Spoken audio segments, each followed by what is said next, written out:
9 ذی الحجہ کے روزے کی فضیلت. کیا یوم عرفہ کا روزہ رکھنا کسی حدیث سے ثابت ہے؟ نیز عرفہ کا ایک روزہ سنت ہے یا 2؟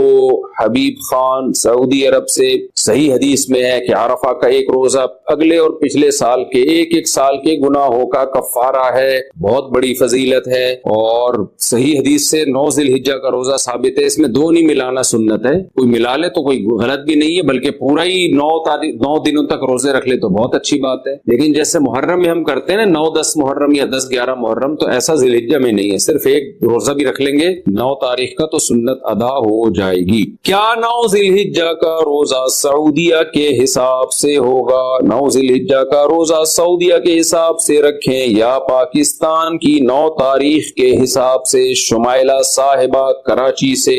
دیکھیں جتنی بھی عبادتیں جن کا کسی دن یا وقت سے تعلق ہے وہ اسی ملک کے وقت کے حساب سے ہوں گی. ہماری عید الفطر ہمارے چاند کے حساب سے، ہماری عصر کی نماز یہاں جب عصر کا وقت داخل ہوگا، ہمارے ایام نہر جب یہاں 10 ذی الحجہ ہوگی، تو یہ کیسے ممکن ہے کہ ہمارا عرفہ ان کے حساب سے ہو؟ تو ہمارا عرفہ جو ہمارے یوم عرفہ کے حساب سے ہوگا 9 تاریخ. تو اب جن ملکوں میں 12 گھنٹے کا فرق ہے تو وہاں تو عرفہ کا دن ہی داخل نہیں ہوگا، حالانکہ سعودی عرب میں عرفہ کا دن شروع ہو چکا ہوگا، وہاں تو رات ہوگی. تو اس لیے جو 9 تاریخ کی فضیلت ہے نا وہ اس ملک کے حساب سے جب 9 ذی الحجہ ہوگی. تو اس لیے کیونکہ جتنی بھی عبادتیں ہیں نا جن کے کوئی وقت کے ساتھ تعلق ہے تو وقت ان کے لیے ظرف یا معیار ہوتا ہے. یہ فقہ کی اصطلاح ہے. تو ظرف یا معیار یعنی سبب ہوتا ہے ان کے لیے. تو جب وہ سبب پایا جائے گا تو عبادت متوجہ ہوگی. تو سبب جس ملک میں جو تاریخ ہے وہی اس کا سبب ہے. جیسے فجر کا وقت جب یہاں داخل ہوگا تو یہاں فجر کا ہوگا. سعودیہ کے حساب سے ہم نہیں چلیں گے. ظہر یہاں کے حساب سے، عصر یہاں کے حساب سے، تو عیدین یہاں کے حساب سے، رمضان یہاں کے حساب سے، تو عرفہ بھی یہیں کے حساب سے،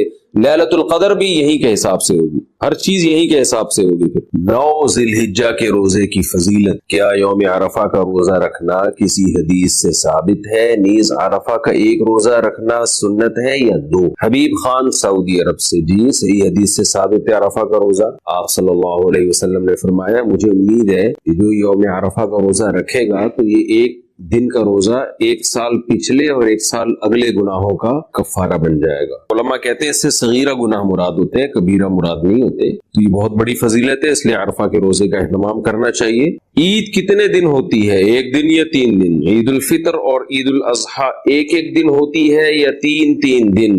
زوجہ منصور کڑک سے. کرک ہے یہ پتہ نہیں، کرک ہے میرا خیال ہے، KPK میں کرک. عید الفطر 1 دن کی ہوتی ہے اور عید الاضحیٰ میں جو قربانی کے دن ہے وہ 3 دن ہے. اس لحاظ سے ان 3 دنوں کو عید کا دن کہا جاتا ہے. تو ویسے تو اسپیسیفک 10 ذی الحجہ ہی عید کا دن ہے، لیکن قربانی کے دنوں کو ملا کے 3 دن عید کے کہے جاتے ہیں، کیونکہ 10، 11، 12 ان تینوں دن قربانی ہوتی ہے اور عید الفطر 1 دن کی ہوتی ہے. چوتھے دن قربانی کرنے کا حکم. کیا چوتھے دن قربانی کرنا صحیح ہے؟ کیا نبی کریم صلی اللہ علیہ وسلم نے چوتھے دن قربانی کی ہے؟ بنت عزیز احمد انڈیا سے. کسی صحیح حدیث سے ثابت نہیں ہے کہ آپ صلی اللہ علیہ وسلم نے چوتھے دن قربانی کی ہے یا چوتھے دن قربانی کا حکم دیا. کوئی صحیح حدیث اس بارے میں موجود نہیں ہے، اور اس کے برخلاف صحابہ کرام کے کثیر تعداد میں صحیح سند سے فتاوی موجود ہیں جن میں ہے کہ قربانی کے دن صرف 3 ہیں، 10، 11، 12. تو تواتر سے صحابہ کرام سے یہ بات ثابت ہے. اس لیے چوتھے دن اگر کوئی قربانی کرے گا تو اس کی قربانی نہیں ہوگی. عید والے دن قربانی تک روزہ رکھنا کیسا ہے؟ کیا عید والے دن قربانی تک روزہ رکھنا سنت عمل ہے؟ اگر ہاں تو کیا برش وغیرہ کر سکتے ہیں یا پانی پی سکتے ہیں؟ بنت عزیز احمد انڈیا سے. عید کے دن تو روزہ رکھنا حرام ہے. ہاں یہ ضرور ہے کہ رسول اللہ صلی اللہ علیہ وسلم عید الفطر میں نماز سے پہلے کچھ کھایا کرتے تھے، کھجور وغیرہ تناول فرمایا کرتے تھے. اور عید الاضحیٰ میں آپ صلی اللہ علیہ وسلم بقرعید کا جو جانور کا جو گوشت ہے، قربانی کا گوشت، اس سے آپ کھانے کی ابتدا کرتے تھے. تو بہتر یہ ہے کہ بقرعید والے دن آپ کچھ نہ کھائیں اور پہلا لقمہ جو آپ کے پیٹ میں اترے وہ قربانی کے جانور کا گوشت ہونا چاہیے. یہ افضل عمل ہے، لیکن کوئی لازمی نہیں ہے. خاص طور پر آج کل لوگ خود تو قربانی کرتے نہیں ہیں، قصائیوں کو بلاتے ہیں، اس میں کئی گھنٹے گزرے جاتے ہیں، صبح سے لے کے وہ دوپہر تک بھوکے رہنا مشکل ہوتا ہے. تو کوئی کھا بھی لے پہلے تو کوئی حرج نہیں ہے. البتہ افضل یہی ہے کہ پہلا نوالا قربانی کے گوشت کا اترنا چاہیے، بہتر ہے. تیسرے دن قربانی ہو تو بال اور ناخن کب کاٹیں گے؟ اگر مجھے تینوں دن قربانی کرنی ہو تو میں اپنے بال اور ناخن پہلے دن قربانی کے بعد کاٹ سکتا ہوں یا پھر ساری قربانی کرنے کے بعد تیسرے دن کاٹنا بہتر ہے؟ فقیہ الزماں دہلی سے، نام تو بڑا خاندانی رکھا ہوا، فقیہ الزماں، جناب فقیہ الزماں صاحب، اگر آپ نے تینوں دن دیکھیں، نبی صلی اللہ علیہ وسلم نے فرمایا جس نے قربانی کرنی ہو تو ذی الحجہ کا چاند نظر آنے کے بعد اسے چاہیے کہ وہ اپنے بال اور ناخن نہ کاٹے۔ یہ بہتر عمل ہے، سنت عمل ہے، لازم نہیں ہے، پہلی بات تو یہ۔ اور سنت بھی اس کے لیے جس کے بال اور ناخن بہت زیادہ بڑھ نہ چکے ہوں، اس کے لیے بہت زیادہ ناخن اور بال بڑھ چکے ہیں پھر تو کاٹنا واجب ہے۔ تو اگر آپ نے چاند رات سے پہلے بال ناخن کاٹ لیے، بہت زیادہ نہیں بڑھے ہوئے، تو افضل یہی ہے کہ قربانی کر کے کاٹیں۔ تو جب آپ پہلی قربانی کر لیں گے تو اس کے بعد، کیونکہ حدیث کے جو الفاظ ہیں وہ یہی ہے کہ جو قربانی کرے تو پھر اس کے بعد، تو جب آپ پہلی قربانی کر لیں گے تو پھر یہ سنت پوری ہو جائے گی، تیسرے دن تک انتظار ضروری نہیں ہے اس کے لیے۔ نماز عید سے پہلے قربانی کا حکم، کیا عید کی نماز سے پہلے قربانی جائز ہے؟ اگر کسی کو علم نہ ہو اور اس نے قربانی کر دی تو اس کے بارے میں کیا حکم ہے؟ ہدایت اللہ کشمیر سے، نبی صلی اللہ علیہ وسلم کے دور میں صحابی رسول نے عید کی نماز سے پہلے قربانی کر دی تھی، تو آپ نے فرمایا کہ صرف تمہارے لیے یہ کافی ہے، آئندہ کوئی بھی عید کی نماز سے پہلے اگر قربانی کرے گا تو اس کی قربانی ادا نہیں ہوگی۔ تو ان صحابی کی یہ خصوصیت تھی، تو نماز سے پہلے اگر کسی نے قربانی کر دی ہے تو قربانی ادا نہیں ہوتی۔ یہ حکم شہر کا ہے، گاؤں دیہات جہاں عید کی نمازیں ہوتی نہیں ہیں وہاں صبح صادق کے بعد بھی قربانی کی جا سکتی ہے۔ البتہ شہر میں کسی بھی جگہ عید کی نماز ہو گئی ہو اور آپ نے قربانی کر دی تو قربانی ہو جائے، یعنی آپ کے محلے میں عید کی نماز دیر سے ہو رہی ہے، آپ نے قربانی پہلے کر دی لیکن کسی اور محلے میں پہلے نماز ہو چکی ہے تو بھی قربانی ادا ہو جائے گی۔ تو اس لیے عید کی نماز تو شہروں میں بعض جگہوں پہ بہت جلدی ہو جاتی ہے، تو آپ تحقیق کر لیں، اگر کسی نے عید کی نماز پورے شہر میں کہیں نماز ہو چکی تھی اس کے بعد قربانی کی ہے تو بھی قربانی ادا ہو گئی ہے اس کی۔ اچھا، اس میں علم ہو یا نہ ہو اس سے کوئی فرق نہیں پڑتا، جہالت کوئی شرعی عذر نہیں ہے۔ اگر کسی کو مسئلے کا علم نہیں تھا اور اس نے نماز سے پہلے قربانی کر دی تو بھی قربانی نہیں ہوگی۔ یعنی 9 ذی الحجہ کو آپ نے زوال کے بعد سے لے کے صبح صادق، اس کے دوران کوئی بھی ٹائم آپ نے عرفہ کے دن میں گزار لیا، عرفہ کی جگہ پہ گزار لیا 9 ذی الحجہ کو، یعنی عرفات کے میدان میں۔ دوبارہ بتا دیتا ہوں، زوال کے بعد 9 تاریخ، اگلے دن پھر عید ہوتی ہے نا 10 ذی الحجہ سے پہلے والا جو دن ہے 9 ذی الحجہ، اس میں آپ نے زوال کے بعد سے لے کے صبح صادق سے پہلے آپ نے عرفات کے میدان میں چند سیکنڈ بھی گزار لیے تو آپ کا حج کا ایک رکن ادا ہو گیا۔ سنت یہ نہیں 1 سیکنڈ گزاریں آپ، سنت طریقہ تو پھر پورا یہ ہے کہ مغرب تک آپ، زوال کے بعد سے لے کے مغرب تک آپ وہیں رہیں عرفہ میں، اور پھر مغرب کے بعد آپ مزدلفہ چلے جائیں، تو یہ ہے۔ لیکن واجب جو رکن ہے، یعنی حج آپ کا ہو جائے گا، ایک رکن اس کا ادا ہو جائے گا۔ دوسرا رکن کیا ہے؟ طواف زیارت۔ طواف زیارت کا کیا مطلب؟ بقرعید کے 3 دنوں میں جو طواف ہوتا ہے وہ طواف آپ بیت اللہ کا کے 7 چکر آپ لگا لیں۔ تو یہ 2 ارکان ہیں، یہ 2 کسی نے پورے کر لیے، بشرطے کہ آپ احرام کی حالت میں ہو۔ شرط یہ کہ احرام میں، یعنی وقوف عرفہ کے لیے شرط یہ کہ احرام کی حالت میں ہو آپ، باقی طواف زیارت کے لیے احرام میں ہونا شرط نہیں ہے۔ شرط کا کیا مطلب ہوتا ہے؟ جیسے نماز کے لیے وضو شرط ہے۔ اب نماز کے ارکان کیا ہیں؟ قیام ہے، رکوع ہے، سجدہ ہے، یہ سب نماز کے ارکان ہیں، لیکن شرط کیا ہے؟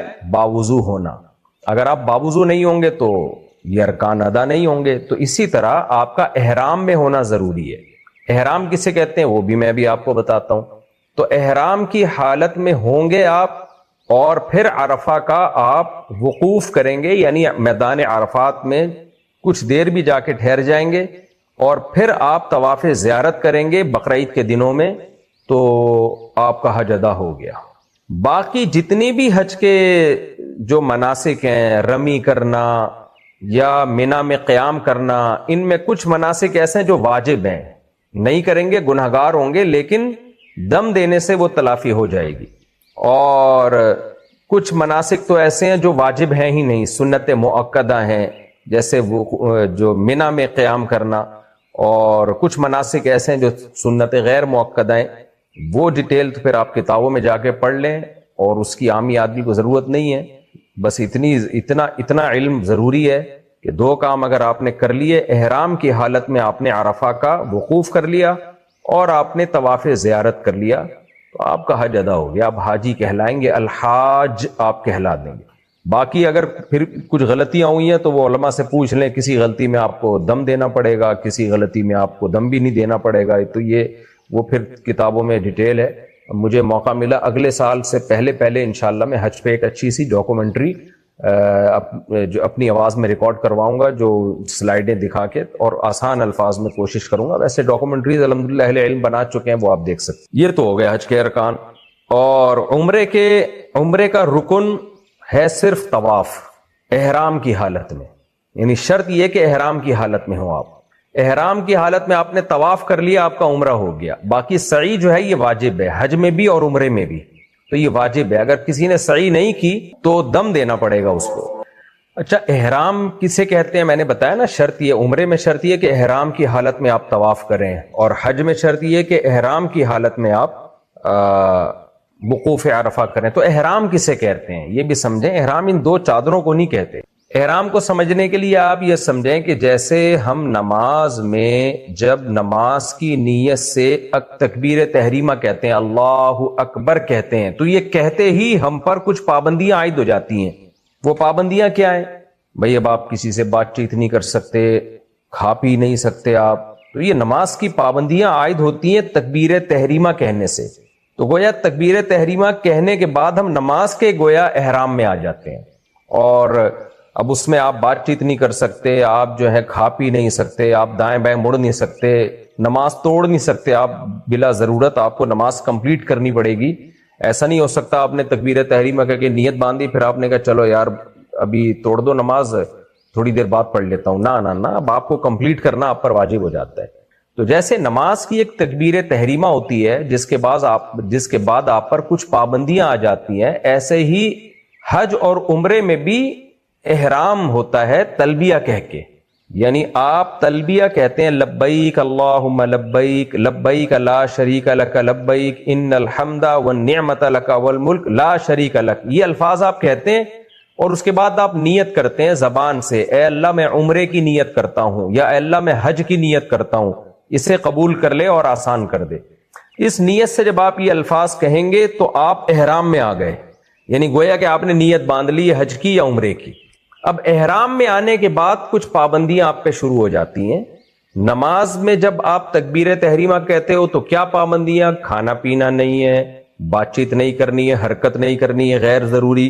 تو ایسے ہی حج یا عمرے کے احرام میں جب آپ آ گئے تو سب سے پہلی پابندی کیا؟ سلا ہوا کپڑا نہیں پہننا. مرد نے، عورت پہن سکتی ہے.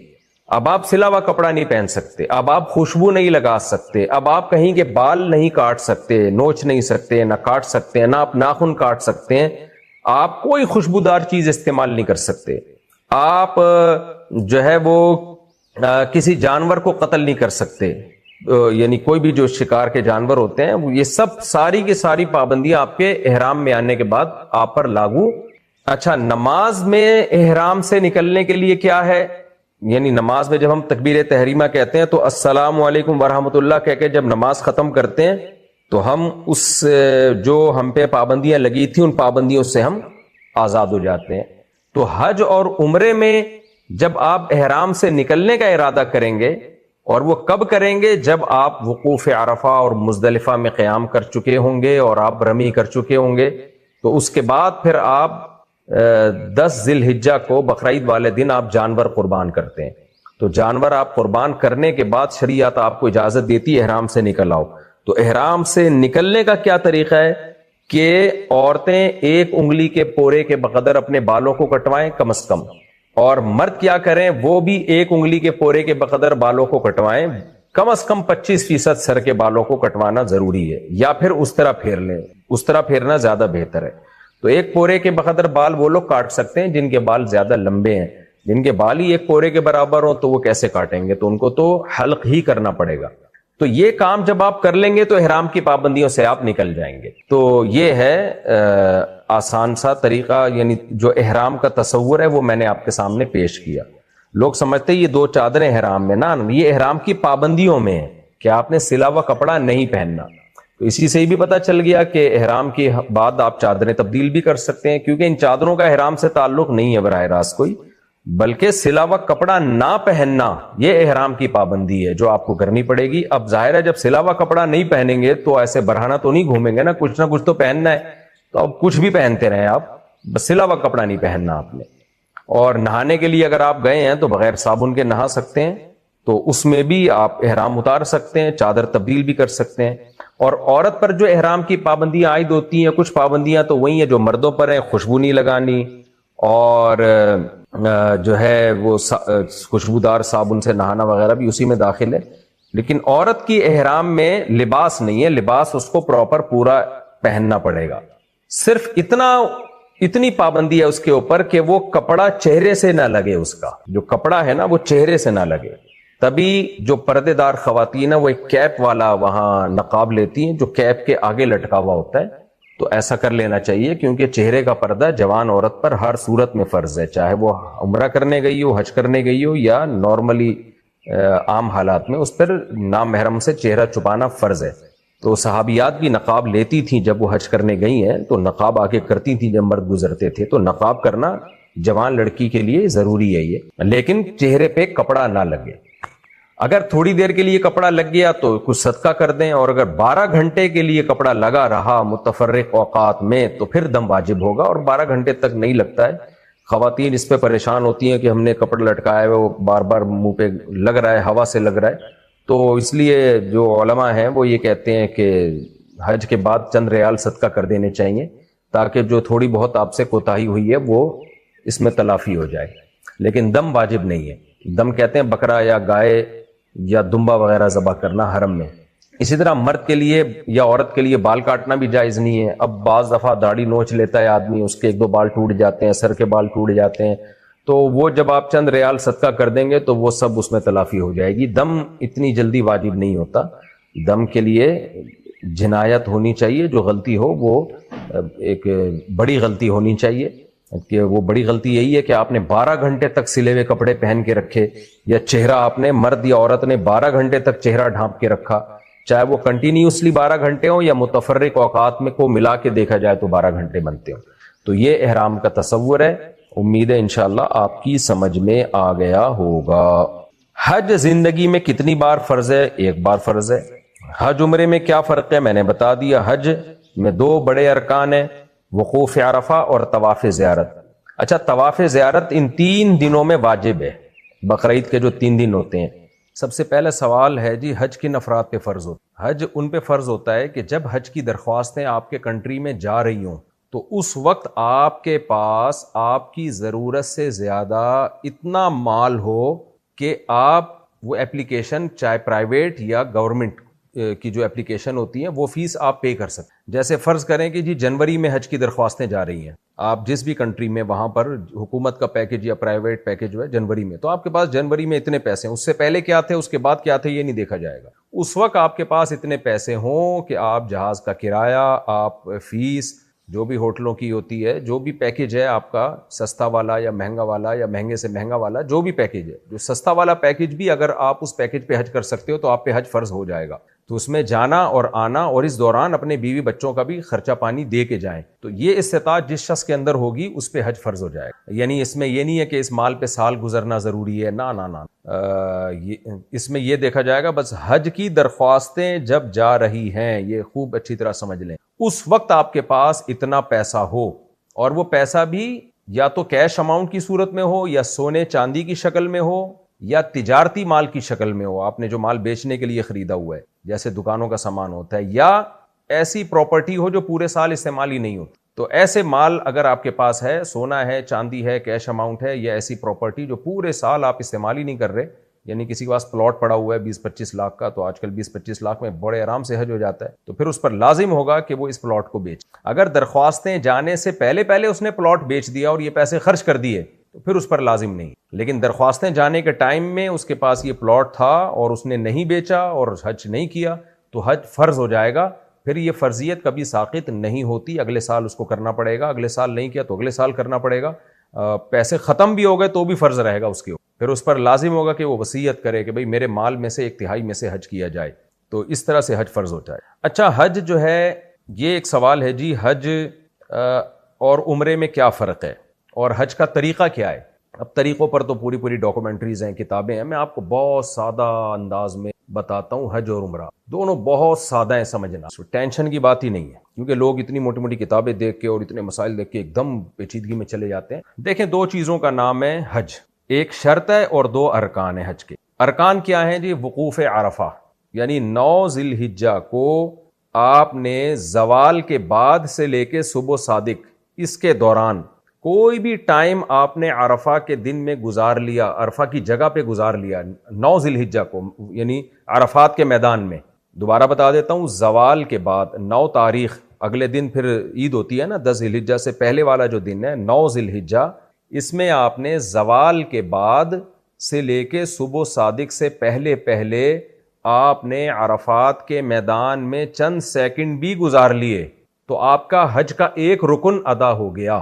سنت یہ نہیں 1 سیکنڈ گزاریں آپ، سنت طریقہ تو پھر پورا یہ ہے کہ مغرب تک آپ، زوال کے بعد سے لے کے مغرب تک آپ وہیں رہیں عرفہ میں، اور پھر مغرب کے بعد آپ مزدلفہ چلے جائیں، تو یہ ہے۔ لیکن واجب جو رکن ہے، یعنی حج آپ کا ہو جائے گا، ایک رکن اس کا ادا ہو جائے گا۔ دوسرا رکن کیا ہے؟ طواف زیارت۔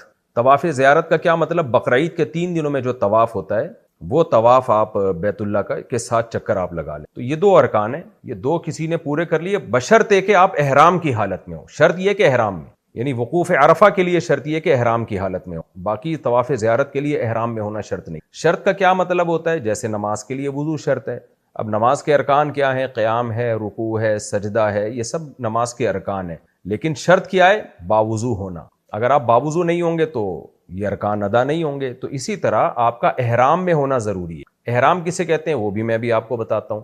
تو احرام کی حالت میں ہوں گے آپ، اور پھر عرفہ کا آپ وقوف کریں گے، یعنی میدان عرفات میں کچھ دیر بھی جا کے ٹھہر جائیں گے، اور پھر آپ طواف زیارت کریں گے بقرعید کے دنوں میں، تو آپ کا حج ادا ہو گیا۔ باقی جتنی بھی حج کے جو مناسک ہیں، رمی کرنا یا منی میں قیام کرنا، ان میں کچھ مناسک ایسے ہیں جو واجب ہیں، نہیں کریں گے گنہگار ہوں گے، لیکن دم دینے سے وہ تلافی ہو جائے گی۔ اور کچھ مناسک تو ایسے ہیں جو واجب ہیں ہی نہیں، سنت مؤکدہ ہیں، جیسے وہ جو منی میں قیام کرنا، اور کچھ مناسک ایسے ہیں جو سنت غیر مؤکدہ ہیں، وہ ڈیٹیل تو پھر آپ کتابوں میں جا کے پڑھ لیں، اور اس کی عامی آدمی کو ضرورت نہیں ہے۔ بس اتنا علم ضروری ہے کہ 2 کام اگر آپ نے کر لیے، احرام کی حالت میں آپ نے عرفہ کا وقوف کر لیا اور آپ نے طواف زیارت کر لیا، تو آپ کا حج ادا ہو گیا، آپ حاجی کہلائیں گے، الحاج آپ کہلا دیں گے۔ باقی اگر پھر کچھ غلطیاں ہوئی ہیں تو وہ علماء سے پوچھ لیں، کسی غلطی میں آپ کو دم دینا پڑے گا، کسی غلطی میں آپ کو دم بھی نہیں دینا پڑے گا، تو یہ وہ پھر کتابوں میں ڈیٹیل ہے۔ مجھے موقع ملا اگلے سال سے پہلے انشاءاللہ میں حج پہ ایک اچھی سی ڈاکومنٹری جو اپنی آواز میں ریکارڈ کرواؤں گا، جو سلائیڈیں دکھا کے اور آسان الفاظ میں کوشش کروں گا۔ ویسے ڈاکومنٹریز الحمدللہ اہل علم بنا چکے ہیں، وہ آپ دیکھ سکتے ہیں۔ یہ تو ہو گیا حج کے ارکان۔ اور عمرے کا رکن ہے صرف طواف احرام کی حالت میں، یعنی شرط یہ کہ احرام کی حالت میں ہو آپ۔ احرام کی حالت میں آپ نے طواف کر لیا، آپ کا عمرہ ہو گیا۔ باقی سعی جو ہے یہ واجب ہے، حج میں بھی اور عمرے میں بھی، تو یہ واجب ہے۔ اگر کسی نے سعی نہیں کی تو دم دینا پڑے گا اس کو۔ اچھا، احرام کسے کہتے ہیں؟ میں نے بتایا نا، شرط یہ، عمرے میں شرط یہ کہ احرام کی حالت میں آپ طواف کریں، اور حج میں شرط یہ کہ احرام کی حالت میں آپ وقوف عرفہ کریں۔ تو احرام کسے کہتے ہیں یہ بھی سمجھیں، احرام ان 2 چادروں کو نہیں کہتے۔ احرام کو سمجھنے کے لیے آپ یہ سمجھیں کہ جیسے ہم نماز میں جب نماز کی نیت سے تکبیر تحریمہ کہتے ہیں، اللہ اکبر کہتے ہیں، تو یہ کہتے ہی ہم پر کچھ پابندیاں عائد ہو جاتی ہیں۔ وہ پابندیاں کیا ہیں؟ بھئی اب آپ کسی سے بات چیت نہیں کر سکتے، کھا پی نہیں سکتے آپ، تو یہ نماز کی پابندیاں عائد ہوتی ہیں تکبیر تحریمہ کہنے سے۔ تو گویا تکبیر تحریمہ کہنے کے بعد ہم نماز کے گویا احرام میں آ جاتے، اور اب اس میں آپ بات چیت نہیں کر سکتے، آپ جو ہے کھا پی نہیں سکتے، آپ دائیں بائیں مڑ نہیں سکتے، نماز توڑ نہیں سکتے، آپ بلا ضرورت آپ کو نماز کمپلیٹ کرنی پڑے گی۔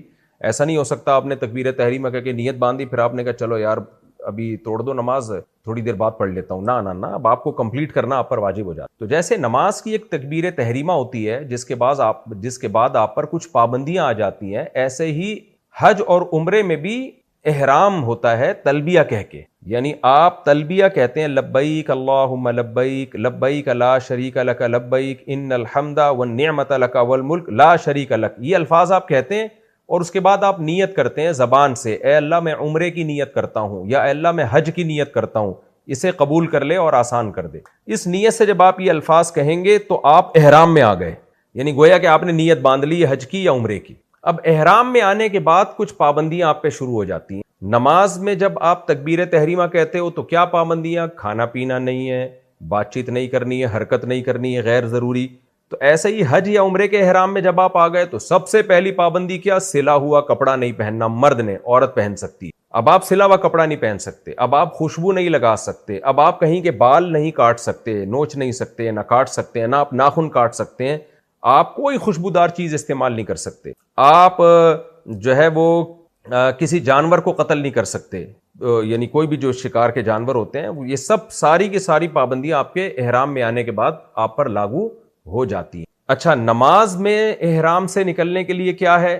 یعنی نماز میں جب ہم تکبیر تحریمہ کہتے ہیں تو السلام علیکم ورحمۃ اللہ کہہ کے جب نماز ختم کرتے ہیں تو ہم اس جو ہم پہ پابندیاں لگی تھیں ان پابندیوں سے ہم آزاد ہو جاتے ہیں۔ تو حج اور عمرے میں جب آپ احرام سے نکلنے کا ارادہ کریں گے، اور وہ کب کریں گے؟ جب آپ وقوف عرفہ اور مزدلفہ میں قیام کر چکے ہوں گے اور آپ رمی کر چکے ہوں گے، تو اس کے بعد پھر آپ 10 ذی الحجہ کو بقرعید والے دن آپ جانور قربان کرتے ہیں۔ تو جانور آپ قربان کرنے کے بعد شریعت آپ کو اجازت دیتی ہے احرام سے نکل آؤ۔ تو احرام سے نکلنے کا کیا طریقہ ہے کہ عورتیں 1 انگلی کے پورے کے بقدر اپنے بالوں کو کٹوائیں کم از کم، اور مرد کیا کریں؟ وہ بھی 1 انگلی کے پورے کے بقدر بالوں کو کٹوائیں، کم از کم 25% سر کے بالوں کو کٹوانا ضروری ہے، یا پھر اس طرح پھیر لیں، اس طرح پھیرنا زیادہ بہتر ہے۔ تو 1 پورے کے بقدر بال وہ لوگ کاٹ سکتے ہیں جن کے بال زیادہ لمبے ہیں، جن کے بال ہی 1 پورے کے برابر ہوں تو وہ کیسے کاٹیں گے؟ تو ان کو تو حلق ہی کرنا پڑے گا۔ تو یہ کام جب آپ کر لیں گے تو احرام کی پابندیوں سے آپ نکل جائیں گے۔ تو یہ ہے آسان سا طریقہ، یعنی جو احرام کا تصور ہے وہ میں نے آپ کے سامنے پیش کیا۔ لوگ سمجھتے ہیں یہ 2 چادریں احرام میں، نا، یہ احرام کی پابندیوں میں ہے کہ آپ نے سلا ہوا کپڑا نہیں پہننا۔ تو اسی سے بھی پتہ چل گیا کہ احرام کے بعد آپ چادریں تبدیل بھی کر سکتے ہیں، کیونکہ ان چادروں کا احرام سے تعلق نہیں ہے براہ راست کوئی، بلکہ سلا ہوا کپڑا نہ پہننا یہ احرام کی پابندی ہے جو آپ کو کرنی پڑے گی۔ اب ظاہر ہے جب سلا ہوا کپڑا نہیں پہنیں گے تو ایسے برہنہ تو نہیں گھومیں گے نا، کچھ نہ کچھ تو پہننا ہے، تو اب کچھ بھی پہنتے رہیں آپ، بس سلا ہوا کپڑا نہیں پہننا آپ نے۔ اور نہانے کے لیے اگر آپ گئے ہیں تو بغیر صابن کے نہا سکتے ہیں، تو اس میں بھی آپ احرام اتار سکتے ہیں، چادر تبدیل بھی کر سکتے ہیں۔ اور عورت پر جو احرام کی پابندیاں عائد ہوتی ہیں، کچھ پابندیاں تو وہی ہیں جو مردوں پر ہیں، خوشبو نہیں لگانی، اور جو ہے وہ خوشبودار صابن سے نہانا وغیرہ بھی اسی میں داخل ہے۔ لیکن عورت کی احرام میں لباس نہیں ہے، لباس اس کو پراپر پورا پہننا پڑے گا۔ صرف اتنی پابندی ہے اس کے اوپر کہ وہ کپڑا چہرے سے نہ لگے، اس کا جو کپڑا ہے نا وہ چہرے سے نہ لگے۔ تبھی جو پردے دار خواتین ہیں وہ ایک کیپ والا وہاں نقاب لیتی ہیں جو کیپ کے آگے لٹکا ہوا ہوتا ہے، تو ایسا کر لینا چاہیے، کیونکہ چہرے کا پردہ جوان عورت پر ہر صورت میں فرض ہے، چاہے وہ عمرہ کرنے گئی ہو، حج کرنے گئی ہو، یا نارملی عام حالات میں اس پر نامحرم سے چہرہ چھپانا فرض ہے۔ تو صحابیات بھی نقاب لیتی تھیں جب وہ حج کرنے گئی ہیں، تو نقاب آگے کرتی تھیں جب مرد گزرتے تھے، تو نقاب کرنا جوان لڑکی کے لیے ضروری ہے یہ، لیکن چہرے پہ کپڑا نہ لگے۔ اگر تھوڑی دیر کے لیے کپڑا لگ گیا تو کچھ صدقہ کر دیں، اور اگر 12 گھنٹے کے لیے کپڑا لگا رہا متفرق اوقات میں تو پھر دم واجب ہوگا، اور 12 گھنٹے تک نہیں لگتا ہے۔ خواتین اس پہ پریشان ہوتی ہیں کہ ہم نے کپڑا لٹکایا ہے وہ بار بار منہ پہ لگ رہا ہے، ہوا سے لگ رہا ہے، تو اس لیے جو علماء ہیں وہ یہ کہتے ہیں کہ حج کے بعد چند ریال صدقہ کر دینے چاہیے، تاکہ جو تھوڑی بہت آپ سے کوتاہی ہوئی ہے وہ اس میں تلافی ہو۔ لیکن دم واجب نہیں ہے، دم کہتے ہیں بکرا یا گائے یا دمبا وغیرہ ذبح کرنا حرم میں۔ اسی طرح مرد کے لیے یا عورت کے لیے بال کاٹنا بھی جائز نہیں ہے۔ اب بعض دفعہ داڑھی نوچ لیتا ہے آدمی، اس کے 1-2 بال ٹوٹ جاتے ہیں، سر کے بال ٹوٹ جاتے ہیں، تو وہ جب آپ چند ریال صدقہ کر دیں گے تو وہ سب اس میں تلافی ہوگی۔ دم اتنی جلدی واجب نہیں ہوتا، دم کے لیے جنایت ہونی چاہیے، جو غلطی ہو وہ بڑی غلطی ہونی چاہیے، کہ وہ بڑی غلطی یہی ہے کہ آپ نے 12 گھنٹے تک سلے ہوئے کپڑے پہن کے رکھے، یا چہرہ آپ نے، مرد یا عورت نے 12 گھنٹے تک چہرہ ڈھانپ کے رکھا، چاہے وہ کنٹینیوسلی 12 گھنٹے ہوں یا متفرق اوقات میں کو ملا کے دیکھا جائے تو 12 گھنٹے۔ تو یہ احرام کا تصور ہے، امید ہے انشاءاللہ آپ کی سمجھ میں آ گیا ہوگا۔ حج زندگی میں کتنی بار فرض ہے؟ 1 بار فرض ہے۔ حج عمرے میں کیا فرق ہے؟ میں نے بتا دیا، حج میں 2 بڑے ارکان ہیں، وقوف عرفہ اور طواف زیارت۔ اچھا، طواف زیارت ان 3 دنوں میں واجب ہے، بقرعید کے جو 3 دن ہوتے ہیں، یعنی 13 ذی الحجہ کی مغرب سے پہلے پہلے آپ کو طواف زیارت کمپلیٹ کرنا ہے. لیکن اگر کوئی معذور ہے یا عورت کو حیض آ گیا تو پھر وہ ڈیلے کر سکتے. تو اگر مرد نے 3 دن سے زیادہ طواف زیارت ڈیلے کر دیا تو بھی طواف زیارت کر لیا تو رکن ادا ہو جائے گا، لیکن اس کو دم دینا پڑے گا کہ اس نے 3 دنوں سے اس کو ڈیلے کیوں کیا. کیا حج نہ کرنے والا گناہگار ہوتا ہے؟ کبیرہ گناہ کا مرتکب ہوتا ہے. اگر کسی پر حج واجب تھا، لازم تھا، اور اس نے نہیں کیا تو وہ کبیرہ گناہ کا مرتکب ہے، کیونکہ اسلام کا ایک رکن ہے. حج کے فرائض کون کون سے؟ میں نے بتا دیا، 2 فرائض ہیں ایزیلی آسان، وقوف عرفہ اور طواف زیارت، اور وقوف عرفہ احرام کی حالت میں. اچھا، جب یہ وقوف عرفہ ہو جاتا ہے اور قربانی کر لیتے ہیں تو احرام سے ہم نکل تو آتے ہیں، لیکن یاد رکھیں زوجہ حلال نہیں ہوتی جب تک طواف زیارت نہ کر لیا جائے. نہ عورت پہ اس کے شوہر حلال ہوتا ہے، نہ شوہر پہ اس کی بیوی حلال ہوتی ہے. تو احرام کی تمام پابندیاں ختم ہو جاتی ہیں، لیکن میاں بیوی کا جو ریلیشن ہے وہ قائم کرنے کی اس وقت تک اجازت نہیں ہوتی جب تک طواف زیارت نہ ہو جائے. اچھا، حج کا سب سے پہلا رکن کیا ہے؟ حج کا سب سے پہلا رکن وقوف عرفہ ہے، عرفات میں قیام کرنا. حج کی نیت کیسے کی جاتی ہے؟ حج کی نیت اللہم انی ارید الحج فتقبلہ منہ ویسرہ لی، اردو میں کہہ دیں، انگلش میں کہہ دیں، پشتو میں کہہ دیں، اللہ میں حج کا ارادہ کرتا ہوں، قبول کر لے اور آسان کر دے. لبیک کہنے کے بعد نا یہ اس نیت سے. اچھا، احرام باندھا کب جاتا ہے؟ یہ بھی ایک اہم سوال پوچھا جاتا ہے.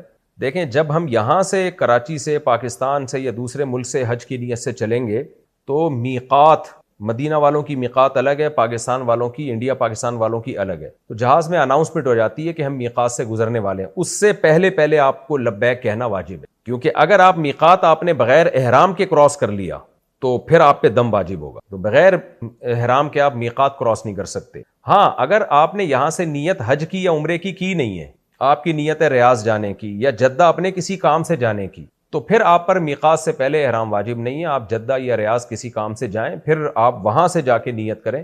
تو ریاض تو چونکہ میقات سے باہر ہے تو بھی میقات کے سے باہر آپ کو نیت کرنی پڑے گی. جدہ اگر چلے جاتے ہیں تو پھر حدود حرم سے پہلے پہلے آپ کو نیت کرنی پڑے گی، یعنی احرام میں آنا پڑے گا.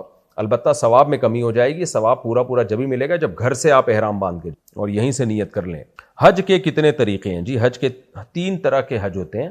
ایک تو نارملی حج ہے، آپ یہاں سے گئے اور حج کر کے آ گئے آپ نے حج کا احرام باندھا، لبیک کہتے ہوئے آپ گئے، بیت اللہ کا آپ نے طواف کیا، آپ نے یہ طواف قدوم کہلاتا ہے.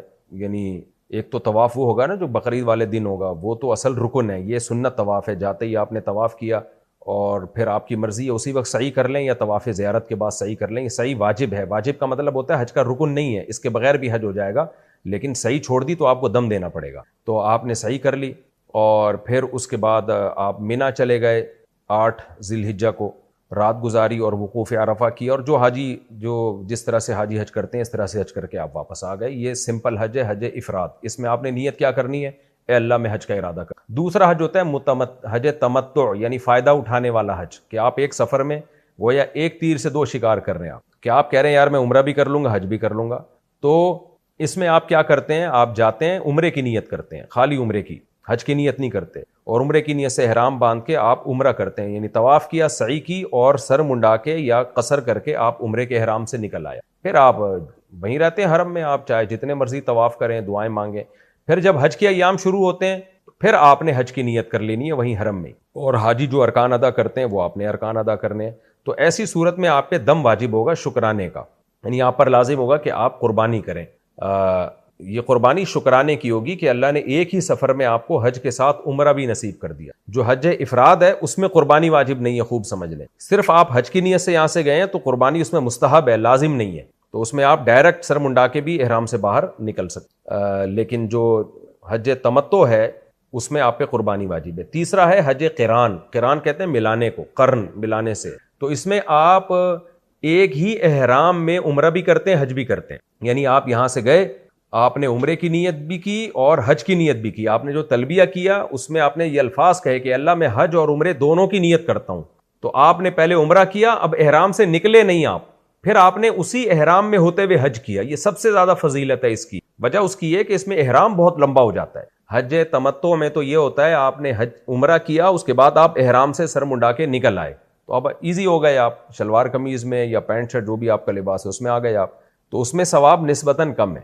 اس میں قران میں ثواب سب سے زیادہ ہے، کیونکہ آپ نے احرام کے وقت عمرے کی نیت نہیں کی بلکہ عمرے اور حج دونوں کی نیت کی آپ نے. تو آپ کا احرام لمبا بہت ہو گیا تو ظاہر ہے مشکل جتنی ہوگی اسی میں اللہ تعالیٰ خوش بھی ہوں گے، اور حدیث میں آتا ہے کہ اللہ تعالیٰ کو احرام کی حالت بہت پسند ہے۔ تو پھر کیا ہوا، آپ نے گئے، آپ نے عمرہ کیا اور ابھی احرام سے آپ نکلے نہیں، سر بھی نہیں منڈایا، قصر بھی نہیں کیا آپ نے، اور پھر اسی احرام میں آپ نے حج کر لیا، اور اس کے درمیان جو جتنا ٹائم بچا تھا اس میں آپ احرام کی حالت میں رہے۔ تو پھر آپ جب حج کی سے ارکان سے فارغ ہوئے تو پھر آپ نے سر منڈا کے دونوں کے احرام سے آپ اکٹھے نکل، تو یہ حج قران کہلاتا ہے۔ یہ چونکہ مشکل ہے اس لیے بہت کم لوگ یہ کرتے ہیں۔ نارملی جو ہمارے ہاں رواج ہے وہ حج تمتع کا ہے کہ لوگ جاتے ہیں، پہلے عمرہ کرتے ہیں، احرام سے باہر آتے ہیں، پھر لائف کو انجوائے کر رہے ہوتے ہیں، احرام کی پابندیوں سے باہر آ گئے، اور پھر اس کے بعد دوبارہ حج کا احرام باندھتے ہیں۔ تو حج افراد میں صرف حج ہوگا، اس میں قربانی نہیں ہے۔ حج تمتع اور قران دونوں میں دم شکر ہے، یعنی قربانی آپ کو کرنی پڑے گی، آپ پر قربانی واجب ہے۔ یہ مسئلہ بھی بہت زیادہ پوچھا جاتا ہے، جی حج کے دوران اگر حیض شروع ہو جائے، خواتین اس میں بہت بیچاری پریشان ہوتی ہیں، تو خوب سمجھ لیں حج کے کسی رکن کے لیے سوائے ایک رکن کے، طواف، باقی کسی رکن کے لیے پاک ہونا ضروری نہیں ہے۔ حالت حیض میں صفا مروہ کی سعی بھی جائز ہے، مینا میں قیام بھی جائز ہے، وقوف عرفہ بھی جائز ہے، وقوف مزدلفہ بھی جائز ہے۔ یہ سارے جو اعمال ہیں حج کے ادا ہو سکتے ہیں حالت حیض میں بھی، ناپاکی کی حالت میں بھی، صرف طواف نہیں ہو سکتا۔ تو اس لیے جب کسی خاتون کو مینسز آ جائیں تو وہ عمرے کا طواف بھی نہیں کر سکتی اور حج کا طواف بھی نہیں کر سکتی، اور اگر شدید مجبوری میں عمرے کا طواف کر لیا تو ایک دم دینا پڑے گا۔ وہ مجبوری کیا ہے؟ یہی ہے کہ بھئی اب حج شروع ہونے والا ہے، عمرہ اب کیسے اس کو ڈیلے کریں ہم، یا ابھی یعنی پاک ہونے کا انتظار کیا تو فلائٹیں واپس چلی جائیں گی، پورا قافلہ واپس چلے جائے گا، تو اکیلی کیسے رہیں گی وہ وہاں پہ؟ تو ایسی مجبوری کا حکم الگ ہے۔ نارملی ناپاکی کی حالت میں وہ طواف نہیں کر سکتی، طواف کو ڈیلے کریں گی، پاک ہونے کا انتظام کریں یعنی انتظار کریں گی۔ تو اگر طواف عمرے کا کر لیا ناپاکی کی حالت میں تو دم دینا پڑے گا، یعنی ایک بکرا یا ایک دمبا، اور یہ حدود حرم میں ہی کاٹنا ضروری ہے، کسی کے ذمہ لگا دیں وہ کاٹ کے اس کا گوشت صدقہ کر دیں۔ اور اگر طواف زیارت سے پہلے عورت کو حیض آ جائے تو شرعی حکم یہ ہے کہ وہ طواف زیارت کو پھر ڈیلے کر سکتی، یعنی بقرعید کے پھر 3 دنوں میں طواف کرنا اس پر واجب نہیں ہے، ڈیلے کر دیں، پاک ہونے کا انتظار کریں، جب پاک ہو جائیں تو پھر طواف زیارت کریں، کوئی گناہ نہیں ہے، کیونکہ یہ شرعی عذر کی وجہ سے ڈیلے۔ لیکن اگر ڈیلے کر کے بھی وہ حیض بند نہیں ہو رہا اور ان کو واپس جانا ہے اور پورا قافلہ واپس جا رہا ہے تو شدید مجبوری ہے، تو پھر ایسی صورت میں ناپاکی کی حالت میں ہی مجبوراً طواف زیارت کر لیں، لیکن پھر ایک دم نہیں بلکہ گائے یا اونٹ کو نہر کرنا پڑے گا، کیونکہ طواف زیارت رکن ہے حج کا، اور وہ حالت حیض میں کرنا یہ بڑی درجے کی جنایت کہتے ہیں، یعنی ایک یوں سمجھیں کہ ایک طرح کی ایک پینلٹی بڑے درجے کی لگے گی، کیونکہ طواف زیارت حج کا رکن ہے، وہ ناپاکی میں عورت کرے گی تو اول تو جائز ہی نہیں ہے کرنا، اور شدید مجبوری میں کرے تو پھر اس کو تلافی کے طور پر ایک اونٹ یا ایک گائے وہ دم کے طور پر دینی پڑے گی، اور اس کا گوشت پھر وہیں فقراء میں تقسیم ہوگا۔ کیا عورت بغیر محرم کے حج کر سکتی ہے؟ نہیں جی، جائز نہیں ہے، جوان عورت کے لیے جائز نہیں، بوڑھی عورت کسی بھی گروپ میں جا سکتی ہے، اس کی گنجائش۔ کیا مقروض شخص حج کر سکتا ہے؟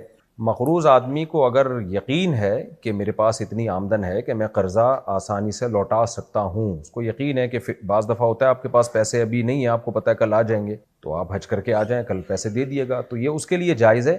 جس کو غالب گمان ہو، یقین ہو کہ میں پیسے لوٹا دوں گا اور ٹائم پہ لوٹانے کی نیت بھی ہو، تو وہ کر سکتا ہے، کوئی حرج نہیں۔ کیا کسی اور کی طرف سے حج کیا جا سکتا ہے؟ حج بدل ہوتا ہے جو شخص معذور ہو اور حج نہ کر سکتا ہو اور لیکن اس کے پاس پیسہ ہو، تو پھر اس پر لازم ہے کہ آپ خود نہیں جا سکتے تو آپ حج بدل کروائیں، یا آپ کے پاس پیسہ تھا، آپ پہ حج فرض ہو گیا تھا لیکن آپ نے سستی کاہلی میں ٹالتے رہے، اب موت کا وقت آ گیا، اب آپ جا نہیں سکتے، یا بعد میں آپ غریب ہو گئے لیکن وراثت آپ کے پاس اتنی ہے کہ اس کی 1/3 میں حج ہو سکتا ہے، تو پھر آپ پر لازم ہوگا کہ آپ وصیت کریں، بھائی میرے مال کی 1/3 میں سے حج بدل کروایا جائے کہ میں نے حج کیا نہیں تھا اور مجھ پہ فرض تھا، کیونکہ ایک دفعہ یاد رکھیں جب ایک دفعہ حج فرض ہو جاتا ہے تو ساقط نہیں ہوتا، بعد میں بے شک آپ غریب بھی ہو جائیں تو وہ فرضیت ہمیشہ رہتی ہے پھر آپ کے اوپر، تو اس کی فرضیت کا پھر یہ ہوگا کہ یا تو گناہ ہوگا یا آپ حج بدل کے ذریعے اس کی تلافی کریں گے، تو اس طور پہ کسی اور کی طرف سے حج کیا جا سکتا ہے۔ حج بدل کیا ہوتا ہے؟ یہی جو میں نے ابھی آپ کو بتایا۔ حج کے لیے عمر کی کیا حد ہے؟ بالغ ہونا ضروری ہے۔ لڑکی جس کو حیض آنا شروع ہو جائے، مینسز آنا شروع ہو جائیں، یا لڑکا جس کی عمر یا تو اسلامی لحاظ سے 15 سال ہو جائے یا نائٹ فال احتلام ہونا شروع ہو جائے اس کو، تو یہ بلوغت کی عمر ہے۔ اس سے پہلے اگر کسی نے حج کیا تو ثواب ملے گا اس کو، لیکن فرض حج ادا نہیں ہوگا. بالغ ہونے کے بعد دوبارہ حج کرنا پڑے گا فرض ساقط کرنے کی. اگر ویزا نہ ملے تو کیا حج معاف ہو جاتا ہے؟ ہائے، آپ نے 65,000 حاجیوں کا رونا سامنے رکھ دیا. تو حج ایک دفعہ جب فرض ہو، میں نے بتایا وہ ساقط نہیں ہوتا. تو بے شک آپ کو ویزا نہ ملے، لیکن آپ پہ حج اب فرض ہو گیا ہے، تو اب آپ پر لازم ہے کہ یہ پیسے جو آپ کو اللہ کرے واپس مل جائیں، یہ آپ جمع کر کے رکھیں اور اگلے سال کرنے. ورنہ پھر آپ اگر پھر بھی نہیں ہو پائے گا آپ سے، تو پھر وصیت کرنا ضروری ہے کہ بھئی میری طرف سے حج بدل کیا. کیا معذور افراد حج کر سکتے ہیں؟ پاؤں سے چلنے سے کوئی معذور ہے یا آنکھوں سے معذور ہے، یعنی نابینا ہے، تو اس پہ حج فرض ہے ہی نہیں. تو لیکن اگر وہ حج کر لیں گے، کوئی ان کے ساتھ موجود ہے ان کی خدمت کرنے والا، تو نور اللہ نور، ان کو ثواب پورا ملے گا، لیکن فرض نہیں ہے ان کا. اچھا، ایسے معذور افراد کو لوگ بھیج دیتے ہیں گروپ کے تحت اور خود خدمت کرتے نہیں ہیں، تو پھر لوگ حاجی پریشان ہوتے ہیں. تو یہ بہت بری حرکت ہے. اپنی ٹینشن کبھی کسی دوسرے پہ نہیں ڈالنے. آپ کے بوڑھے والدین ہیں، اگر ان کی خدمت کے لیے کوئی نہیں ہے تو آپ مت بھیجیں پھر، ورنہ پھر آپ خود جائیں ان کے ساتھ، حج کروائیں ان کو. آپ لوگ بوڑھے آدمی کو یا بوڑھی خاتون کو بھیج دیتے ہیں، حاجی لوگ پریشان ہوتے ہیں، یار ان کو ہم ایسے مرنے کیسے دیں. وہ مجبوراً پھر آپ کی خدمت میں، آپ کے والدین کی خدمت میں لگے ہوئے ہوتے ہیں. تو کسی پر زبردستی خدمت ڈال دینا یہ کہاں سے جائز ہو گیا اسلام. تو کسی بھی بوڑھے کو آپ حج کرائیں تو وہ اکیلا حج نہیں کر سکتے. بوڑھے لوگ حج بہت ٹف عبادت ہے، آسان نہیں ہے. تو اس میں آپ خود جائیں ان کے ساتھ، پھر ان کو ویل چیئر پہ لے کے آپ گھومیں، دوسروں کو آپ پریشان نہ کریں. ہاں، اجرت پہ کسی کو آپ نے رکھ لیا تو ایک الگ بات ہے، ملازمت پہ کہ بھئی ہم آپ کو پیسے دیں گے، آپ ہمارے ابا کو یہ حج کے سارے ارکان پورے کروا دیں. اگر ویزا نہ ملے تو کیا حج معاف ہو جاتے ہیں؟ بتا دیا جی کہ معاف نہیں ہوتا. احرام کب اور کہاں سے باندھا جاتا ہے؟ احرام باندھا جاتا ہے میقات سے پہلے جو یہاں سے جا رہے ہیں، میقات کے باہر سے جا رہے ہیں، اور جو میقات کے اندر ہی ہیں، یا پہلے سے وہاں رہتے ہوں یا یہاں سے کسی کام سے گئے، مکہ جانے کی نیت نہیں تھی ان کی، جدہ یا ریاض جانے کی نیت تھی، کوئی کام تھا ان کو وہاں پہ، انہوں نے نیت کر لی، تو نیت حج کی نہیں کی انہوں نے، مکہ جانے کی نیت ہی نہیں کی، تو پھر ان پر احرام پہلے سے لازم نہیں ہوگا. پھر حدود حرم سے باہر وہ احرام باندھیں گے جانے کے لیے. بھائی میقات کیا ہوتی ہے؟ میقات وہ باؤنڈری ہے، وہ لائن ہے جسے جو بھی مکہ جائے گا، خوب سمجھ لیں، چاہے عمرہ یا حج کی نیت نہ بھی ہو، مکہ اللہ کا شہر ہے، تو اللہ نے اس کی ایک باؤنڈری بنا دی ہے. مدینہ والوں کے لیے الگ ہے، عراق والوں کے لیے الگ ہے، پاکستان والوں کے لیے الگ ہے. یہ چاروں طرف جو مکہ کے ملک ہیں نا، ان کے لیے الگ الگ باؤنڈری ہیں. تو اللہ نے بتا دیا کہ بھئی مکہ میرا شہر ہے، میرے شہر کوئی بھی آئے گا تو اس باؤنڈری کو اگر اس نے کراس کرنا ہے تو وہ احرام کے بغیر کراس نہیں کرے گا. تو احرام باندھ کے آئے گا اور پہلے میرے گھر کا طواف کرے گا، یعنی عمرہ کرے گا، اس کے بعد وہ احرام کھلے گا، پھر مکہ میں جہاں مرضی جائے وہ. تو یہ اللہ کے گھر کے کچھ آداب ہیں کہ اللہ نے مکہ والوں کے لیے، یعنی مکہ کے لیے یہ رکھا ہے کہ بھئی یہ میرا شہر ہے، تو یہاں جب آؤ گے تو پہلے میرے گھر کا طواف کرو گے اور پھر احرام سے نکلو گے، اس کے بعد جو مرضی کرنا ہے کرو. تلبیہ کیا ہے اور کب پڑھا جاتا ہے؟ دیکھیں، تلبیہ لبیک اللہم لبیک، لبیک لا شریک لک لبیک، ان الحمد والنعمت لک والملک لا شریک لک، ان الفاظ کو تلبیہ کہتے ہیں. یعنی لبیک کا مطلب ہے اللہ میں بار بار حاضر ہوں. تو یہ پڑھا کب جاتا ہے؟ جب ہم حج یا عمرے کا احرام باندھتے ہیں. احرام باندھنے کا مطلب جب، جو میں نے ڈیٹیل سے بتایا، احرام کی پابندیوں میں آتے ہیں،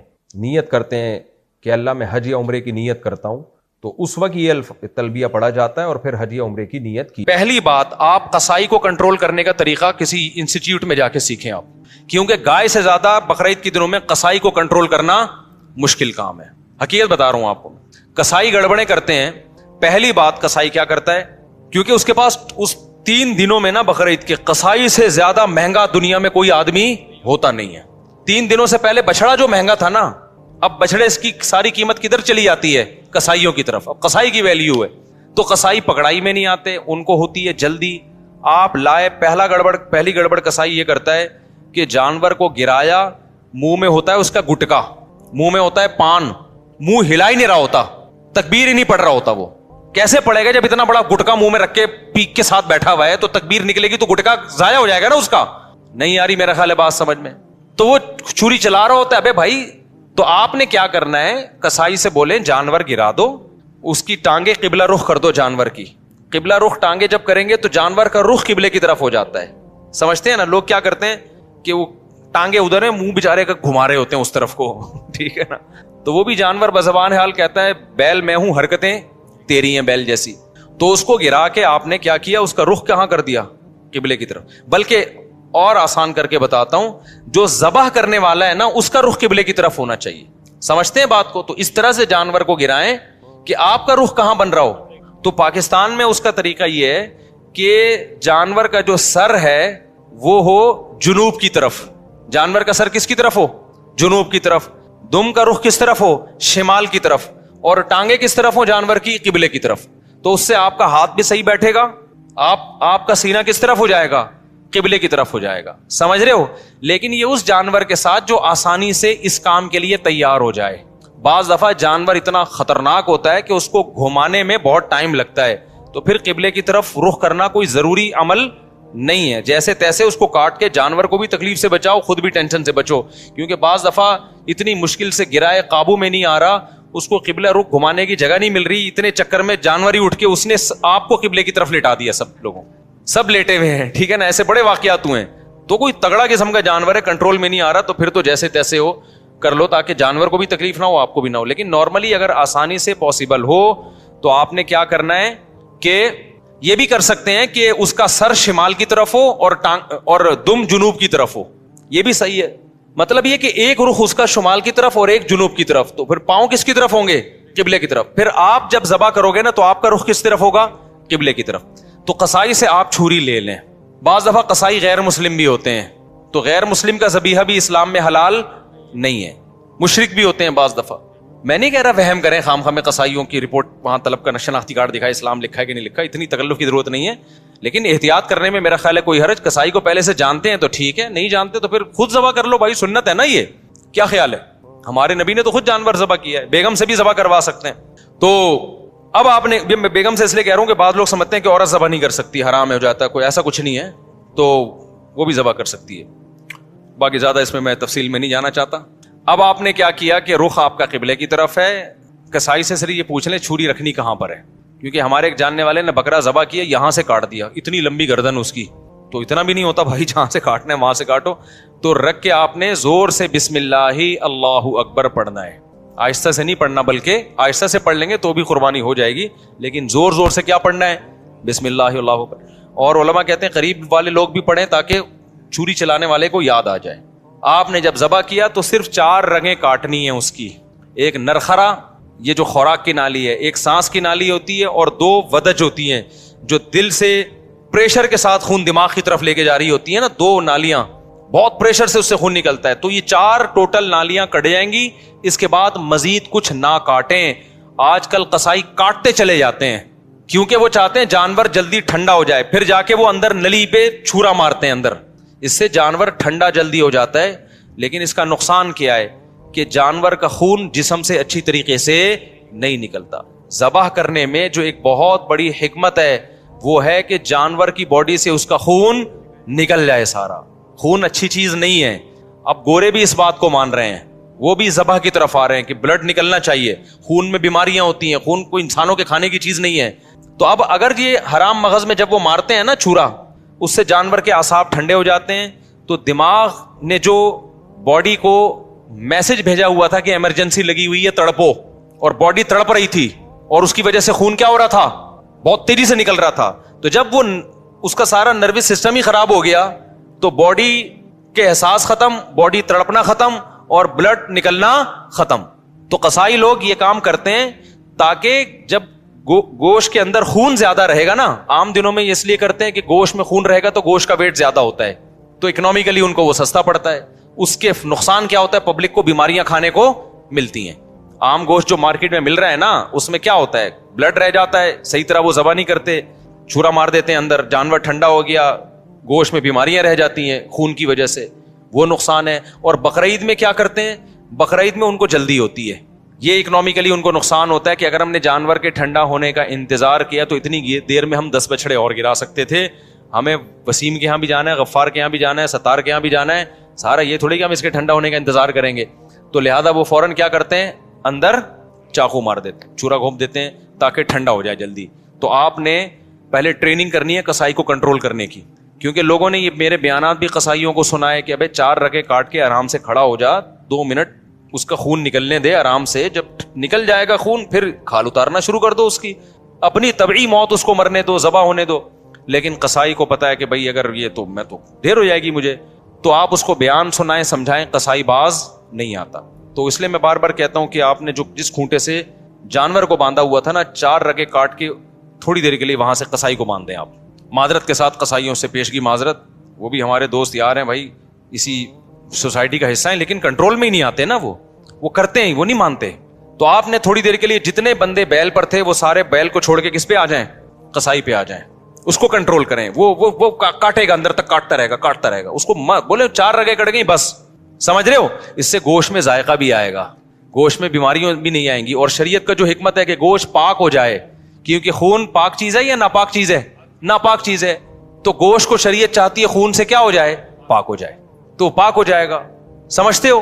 تو یہ کام جب آپ نے کر لیا, اس کے بعد قصائی کو بولیں بھائی تو اب چھری سے جو بھی کرنا ہے کر, وہ کھال وال اتارے گا. اس کے بعد آپ نے کیا کیا ہے, وہ پھر جو شروع میں کلیجی نکلتی ہے, لوگ اس کی چاہت میں ہوتے ہیں جلدی سے ہم کلیجی کھا لیں, تو اب آپ نے حصے ایسے بنانا ہے کہ ٹھیک ہے آپ کلیجی, وہ جو چیزیں نکل رہی ہیں اس کے تلی ولی جو لوگوں کو شوق ہوتا ہے, وہ آپ نے 7 حصے کیے اور 7 حصوں میں تھوڑا سا گوشت بھی لے کے ملا دیا اور تھوڑی سی کلیجی بچا کے رکھ لی. یعنی کلیجی کے 7 حصے کیے, کلیجی دل ولز کے 7 حصے کیے, اور اس میں 7 میں کیا ملا دیا, بوٹیاں ملا دی کچھ, اور آخر میں جو گوشت کے 7 حصے کیے ان میں کیا ملا دی, کلیجی ملا دی. اب سود کے مسائل سے آپ کی حفاظت ہو جائے گی, سمجھ رہے ہو. اب اگر کہیں تھوڑا زیادہ تھوڑا کم بھی چلا گیا نا تو سودی حکام جاری نہیں ہوتے. پھر آخر میں پھر بھی بہتر ہے تول دیں, تاکہ لوگوں کو بھی نہ ہو نا, تولنے میں لوگوں کے دل بھی صاف رہتے ہیں کہ پتہ نہیں کیا یہ برتن میں نہیں ہوتا صحیح دفعہ, سمجھ رہے ہو کہ نہیں سمجھ رہے. یہ کام آپ نے کرنا ہے. ایک اہم بات, قصائی کو اجرت میں گوشت دینا جائز نہیں ہے. قصائی کی آپ نے اجرت طے کی, بھائی یہ جانور ذبح ہوگا اور اس کے اتنے حصے ہوں گے اور یہ سب کے تم نے کرنا ہے, تمہیں اتنے پیسے دیے جائیں گے. اگر وہ کہتا ہے میں پٹ کا گوشت لے کے جاؤں گا, تو قربانی کے جانور کے گوشت کو کمیشن یا اجرت کے طور پر استعمال بولو نہیں کر سکتے, کیونکہ اس کا مطلب آپ اس گوشت سے معاشی فائدہ اٹھا رہے ہو, پیسے بچا رہے ہو نا ایک طرح کا. آپ کہ ہم نے تو پیسے اس کو پورے دیے, تو پیسے پورے دیے لیکن یہ ایگریمنٹ کا حصہ ہے. تو آپ نے قصائی کو مایوس کر دینا ہے کہ بھائی آپ کو صرف پیسے ملیں گے, باقی اخلاقی طور پر جب کلیجی گھر سے پک کے آئے گی تو جہاں سب کھا رہے ہوں گے آپ بھی کھا لینا, کوئی ہم منع تھوڑی کریں گے. الگ سے اس کا کوئی گوشت میں حصہ نہیں ہونا چاہیے, سمجھتے ہو. اس کو مایوس کر دیں آپ کی, پیسے ملیں گے. اور پھر آخر میں جب آپ گوشت بانٹ رہے ہوں تو کسی کو بھی دے دیں, پھر اس میں قصائی کو بھی دینے میں کوئی حرج نہیں ہے. لیکن آج کل یہ عرف بن چکا ہے, قصائی لازمی گوشت کا حصہ لے کے جاتے ہیں, پھر وہ بیچ رہے ہوتے ہیں, بقرعید کے بعد دکانوں میں بک رہا ہوتا ہے, پھر وہ, سمجھ رہے ہو. کھال کے بارے میں کیا حکم ہے, کھال جانور کی یا تو آپ استعمال کر لیں, کسی کو بھی دے دیں شرکا میں سے, اس کی کھال کو آپ نمک وغیرہ لگا کے استعمال کر لیں, جائے نماز بنا لیں, بڑی بہترین چیز ہوتی ہے. اور اگر آپ نے اس کو بیچ دیا تو پھر اس کی قیمت صدقہ کرنی پڑے گی, پھر آپ اس کی قیمت استعمال نہیں کر سکتے. تو ڈائریکٹ کھال صدقہ کر دیں یا بیچ کے قیمت صدقہ کر دیں. اور ویسے استعمال کرنا چاہے تو کھال استعمال ہو سکتی ہے, وہ مسلح بنایا جا سکتا ہے, اس کا کچھ بھی بنایا جا سکتا ہے, مشکیزہ بنایا جا سکتا ہے. پہلے زمانے میں تو لوگ یہی کچھ کرتے تھے. یہاں تک بات کھوپڑی شریف میں آ گئی ہے. تو اچھا, ایک اہم کام آپ نے یہ بھی کرنا ہے کہ بھائی قربانی کے وقت نا ذکر اذکار کا ہونا چاہیے, شور شرابے کا نہیں ہونا چاہیے. یہ عبادت ہے, اللہ کے حکم پہ آپ اللہ کے مسخر کردہ جانور کو کاٹ رہے ہو, اللہ کے دربار میں پیش کر رہے ہو, تو یہ عبادت کا وقت ہے. اس میں جس قسم کا ہلا گلا ہو رہا ہوتا ہے یہ اس موقع پہ بالکل سوٹ نہیں کرتا. گوشت کھاتے ہوئے آپ ہلا گلا کر لیں, شام کو تکے بن رہے ہیں, تھوڑا سی مذاق کر لیں, لیکن جب جانور ذبح ہو رہا ہے نا تو اس وقت یہ ہنسی مذاق کا ٹائم نہیں ہے. اس وقت کس چیز کا ٹائم ہے, اللہ کے ذکر کا. دعا پڑھے, انی وجہت وجہی للذی فطر السماوات والارض حنیفا وما انا من المشرکین. اے اللہ میں نے اپنے رخ کو اس ذات کی طرف پھیر لیا جس نے آسمانوں اور زمین کو پیدا کیا, میں شرک کرنے والوں میں سے نہیں ہوں, صرف تیرے نام پہ جانور کاٹوں گا, کسی اور کے نام پہ نہیں کاٹوں گا. ان صلاتی ونسکی ومحیایا ومماتی للہ رب العالمین, میری نماز میری قربانی صرف کس کے لیے, اللہ کے لیے. تو اس طرح کے الفاظ زبان سے عربی میں یا اردو میں دہرائیں, اے اللہ یہ ہماری طرف سے ہے, اس کو تو اپنے دربار میں قبول کر لے. اس وقت جو ہلا گلا باجے پوں پوں اچھل کود, یہ بہت غلط حرکت ہے, سمجھ رہے ہو کہ نہیں. بالکل ایسے موقع پہ مسلمان پہ یہ چیزیں سوٹ نہیں کرتی. جو عبادت کا موقع ہے اس میں آپ اس طرح کی انٹرٹینمنٹ کر رہے ہو کہ پتہ ہی نہیں چل رہا ہے کہ کوئی شادی ہو رہی ہے یا عبادت ہو رہی ہے, سمجھ رہے ہو کہ نہیں سمجھ رہے. یہ کام کرنا ہے آپ نے. اس کے بعد جب جانور کٹ جائے اور حصے ہو جائیں تو آپ نے کیا کرنا ہے, اگر آپ غریب ہیں, آپ کے بچوں کی تعداد زیادہ ہے, گوشت کھانے کو کم ملتا ہے سال میں غربت کی وجہ سے, فیملی بڑی ہے, تو سارا گوشت خود ہی کھا لیں. پھر ایک حصہ صدقہ کرنا یہ افضل بھی نہیں ہے, کیونکہ اپنے بچوں کا حق پہلے ہے, دوسروں کا حق اسلام میں بعد میں. بعض ایسے غریب ہوتے ہیں بیچاروں کو پورے سال گوشت نہیں ملتا, اب انہوں نے پیسے جمع کر کے قربانی کر لی تو کھاؤ بھائی, ٹھیک ہے نا, پھر صدقہ نہ کرو. لیکن اگر اللہ نے آپ کو مالی وسعت دی ہے, آپ پورے سال گوشت کھاتے رہتے ہیں, تو پھر 1/3 گوشت کیا کر دیں, کم سے کم بولو صدقہ کر دیں, افضل ہے. کیونکہ قرآن کہہ رہا ہے کلو منہا, خود بھی کھاؤ اور مسکینوں کو بھی کھلاؤ. تو کم سے کم 1/3 گوشت کیا کر دیں آپ, وہ صدقہ کر دیں, آپ لوگوں کو کھلا دیں. آپ سمجھتے ہو کہ نہیں سمجھتے؟ دوسرا کام, باقی 1/3 کا کیا کریں, وہ رشتہ داروں کو دے دیں. لیکن اگر رشتہ داروں نے بھی قربانی کی پھر نہ دیں ان کو, تو 2/3 کھا لیں. لیکن 1/3 کوشش کریں کیا کریں بھائی, صدقہ کر دیں. یہ مالداروں کے لیے, غریب آدمی کیا کرے, پورا کھا جائے, ٹھیک ہے نا. اللہ کی طرف سے ضیافت ہے, بار بار موقع ملتا نہیں تو پھوڑ دے. اچھا, پھر تیسری بات, قربانی کے گوشت کو ایک بہت اہم مسئلہ ہے کہ بعض لوگ ساری قربانی صدقہ کر رہے ہوتے ہیں کہ اپنے ملک میں اپنے گھر میں کرنی نہیں ہے, بلکہ ہم نے کیا کرنا ہے, دوسرے ملک میں, غریبوں کے ملک میں کرنی ہے. جیسے امریکہ اور UK میں لوگ کر رہے ہوتے ہیں, وہاں نہیں کر رہے قربانی, یار ساری پاکستان میں کر دو, غریبوں کو کھلا دو. یہ مناسب نہیں ہے. آئی بات سمجھ میں؟ کیونکہ قربانی میں یہ اصل صدقے کا حکم نہیں ہے, اصل صدقہ بھی ہے اس میں ضمناً, اصل تو حکم یہ ہے کہ بقرعید کے 3 دن ہیں, اللہ چاہتا ہے میرے نام پہ جانور کاٹو, اور پھر اللہ کی طرف سے آپ کے لیے اس کی میزبانی ہے. اللہ میاں کہہ رہے جانور ذبح کرو اور کیا کرو, پھر کھاؤ اللہ کی نعمت. آپ کہہ رہے میں نہیں کھاؤں گا, میں کیا کروں گا, میں پاکستان میں قربانی کروں گا, میں انڈیا میں کروں گا, میں افریقہ میں کروں گا, میں خود کچھ بھی نہیں کھاؤں گا. تو میں یہ نہیں کہہ رہا کہ حرام ہے, ناجائز ہے, قربانی کا ثواب تو ملے گا, لیکن یہ ایک نوعیت کا اعراض ہے اللہ کی ضیافت سے. روزہ حرام کر دیا تاکہ آپ گوشت سے اوائڈ نہ کریں. اس لیے علماء یہ کہتے ہیں کہ آپ ٹھیک ہے باہر ملک میں قربانی کریں غریبوں کے لیے, کم سے کم ایک حصہ آپ اپنے ملک میں جہاں آپ رہتے ہیں وہاں کریں, اس لیے تاکہ قربانی کا گوشت آپ کے گھر میں آئے اور آپ اس گھر کو, اس گوشت کو کھائیں. اب مالدار لوگ کہتے ہیں ایکچولی ہمیں ضرورت نہیں ہے کھانے کی, ہم پورے سال کھاتے ہیں, ہمیں کیا ضرورت ہے. میں نے دیکھا ہے ایسے مالداروں کا, ہم تو کھاتے ہیں پورے سال ہی گوشت کھاتے ہیں. فون کیا اپنے خادم کو, یار تم ایسا کرو وہ وہیں عیدی سینٹر میں ذبح کر کے وہیں غریبوں کو بانٹ دو. اور بھائی آپ کو کب, ہم نے کب کہا کہ آپ نہیں کھاتے؟ یہ والا وہ والا نہیں ہے جو آپ پورے سال کھاتے ہیں. سمجھ میں آ رہی ہے بات؟ یہ وہ والا گوشت نہیں ہے جو آپ پورے سال کھاتے ہیں. دیکھو آپ کے ابا نے آپ کو بلایا, آپ گئے, آپ کے ابا نے بڑی خوشی کا اظہار کیا میرا بیٹا آج مجھ سے ملنے کے لیے آیا ہے, اور آپ کے ابا نے آپ کے لیے دال چاول لا کے رکھ دی. آپ کا ابا میں دال چاول, میں تو ویسے ہی اتنا کھاتا پیتا آدمی ہوں, میں تو کوفتے کھاتا ہوں, اور ابھی بھی میں نے تھوڑی دیر پہلے برگر کھایا, تو ایکچولی یہ آپ لائیں میں دے دوں, شاپر میں ڈال کے دے دیں, میں کسی محلے میں کسی کو صدقہ کر دیتا ہوں. آپ نے شاپر میں ڈالا اور آپ نے کہا صدقے کا ثواب لوں گا میں. ابا کو غصہ آئے گا کہ نہیں آئے گا؟ ابے تو مجھے خوش کرنے کے لیے دھونے والے کھا لیتا ہے اس میں سے, میں نے تیرے لیے بنائے ہیں. تو جس میں تکبر ہوگا وہ نہیں کھائے گا, جس میں تواضع ہوگی وہ پیٹ بھرا ہوا بھی ہوگا نا, تو ابا کے سامنے دال چاول ایسے کھائے گا جیسے کئی دن کا بھوکا ہوں میں. کیا خیال ہے بھائی؟ ایسے کھائے گا جیسے کئی دن کا بھوکا ہوں میں. وہ کہے گا میں تو, مجھے تو بہت مزہ آ رہا ہے اس کے کھانے میں, بڑا دل چاہ رہا تھا میرا کھانے کو, آپ نے بڑے صحیح ٹائم پہ ابا میرے لیے دال چاول کا انتظام کیا. ایسے موقع پہ کہنا ابا شاپر میں ڈال دو, میں پاکستان میں صدقہ کر دیتا ہوں, ٹھیک ہے نا, وہاں غربت زیادہ ہے. تو یہ جو باہر ملکوں میں, لندن میں, امریکہ میں لوگ اپنے گھر میں ذرا بھی قربانی نہیں کرتے, یہ غلط کرتے ہیں. ٹھیک ہے آپ پاکستان غریب ملک ہے, یہاں بھی قربانی کر لیں, لیکن اگر ایک ہی حصہ کرنا ہے نا تو پھر اپنے گھر میں کریں, صدقہ بعد میں کر دینا آپ. کیونکہ اللہ میاں یہ گوشت, یہ وہ بکرا نہیں ہے جو آپ روزانہ کاٹ کے کھاتے ہیں, یہ وہ بکرا ہے جو کون کھلا رہا ہے, اللہ کھلا رہا ہے. تو اس میں تکبر کہ ایکچولی ہمیں تو ضرورت نہیں ہے, ایکچولی ٹوپی ڈرامے چھوڑ دو بھائی, اللہ کھلا رہا ہے, شوق سے کیا کرو, کھاؤ. اللہ نے ہمیں بھی رزق دیا الحمدللہ. مجھے یاد ایک دفعہ بقرعید میں کیا ہوا کہ جی وہ میرا سفر تھا, اب دال چاول ہی مل رہی ہے بقرعید کے دن. مجھے اتنا غصہ آیا, یار آج ہماری عید کا دن ہے, کہیں سے گوشت لے کر آؤ بھائی قربانی کا. میں نے ساتھیوں کو ہلا دیا, پھر انہوں نے انتظام کیا بھائی وہ فلاں جگہ. میں نے کہا بھائی گوشت کھائیں گے یار ہم, یہ پاگل, تو ہم مسلمان ہیں بھائی, بقرعید کے دن ہم پاگل ہیں کہ مرغی چکن بریانی مجھے لا کے بقرعید میں رکھ دی سفر کی وجہ سے نا. میں نے کہا ہم نہیں کھائے گا چکن بریانی, ہمیں قربانی کا کیا چاہیے, گوشت. اللہ کو یہ ادا ایسے موقع پہ کیا ہوتی ہے, پسند ہوتی ہے. ہمارے نبی کو کھانے پینے کا بالکل شوق نہیں تھا. سب سے زیادہ کھانے پینے سے اوائڈ کس نے کیا ہے, سید الانبیاء محمد صلی اللہ علیہ وسلم نے. آپ تو فاقوں سے رہتے تھے. بقرعید کے دن آپ کھاتے نہیں تھے جب تک جانور ذبح نہ ہو جائے اور پہلا نوالا گوشت کا آپ کے پیٹ مبارک میں نہ جائے. سمجھ رہے ہو کہ نہیں سمجھ رہے؟ اپنا شوق دکھانے کے لیے کہ ہم آج نہیں کھائیں گے. پہلا نوالا کیا جائے گا ہمارے پیٹ میں؟ قربانی کے گوشت کا. تو اللہ سے استغنا مت دکھاؤ, اللہ کے سامنے تکبر بولو مت کرو, وہاں عاجزی ظاہر کرو. اللہ ہم تو کھاتے رہتے ہیں, وہ بھی تو ہی کھلاتا ہے, اپنے خرچے پہ کون سا کھاتے ہیں ہم, ٹھیک ہے نا. تو ان دنوں میں تو کھلائے گا, ہم کھائیں گے.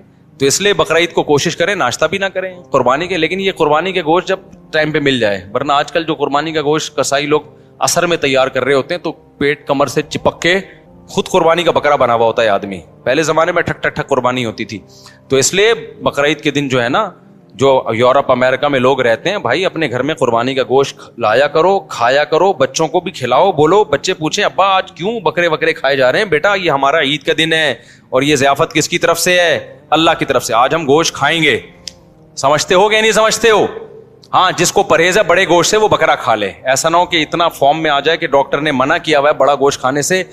بعض لوگ یہ بھی کر رہے ہوتے ہیں, بھائی اللہ میاں نے جب کھلا رہا ہے تو میں تو کھاؤں گا. ڈاکٹر کہہ رہا ہے تو گائے مت کھا, ٹھیک ہے نا, تیرا کولیسٹرول بہت بڑھ چکا ہے. آپ کہہ رہے ہو اللہ کھلا رہا ہے, تو اللہ تو کھلا رہا ہے, لیکن اللہ کہہ رہا ہے پہلے اپنی صحت بھی دیکھو نا. تو اپنی صحت کے حساب سے آپ نے کیا کرنا ہے؟ اس کو کھانا ہے. تو اللہ کا شکر ہے اب تک ہماری صحت تو افورڈ کر رہی ہے, ہم کھا لیتے ہیں, تو ہم تو کھائیں گے بھائی. تو اس لیے خوشی سے کھایا کرو, رغبت سے کھایا کرو. ہمارے نبی نے جب حج کے موقع پہ عید الاضحیٰ کے دن 100 اونٹ ذبح کروائے آپ نے, 100 اونٹ, 60 اپنے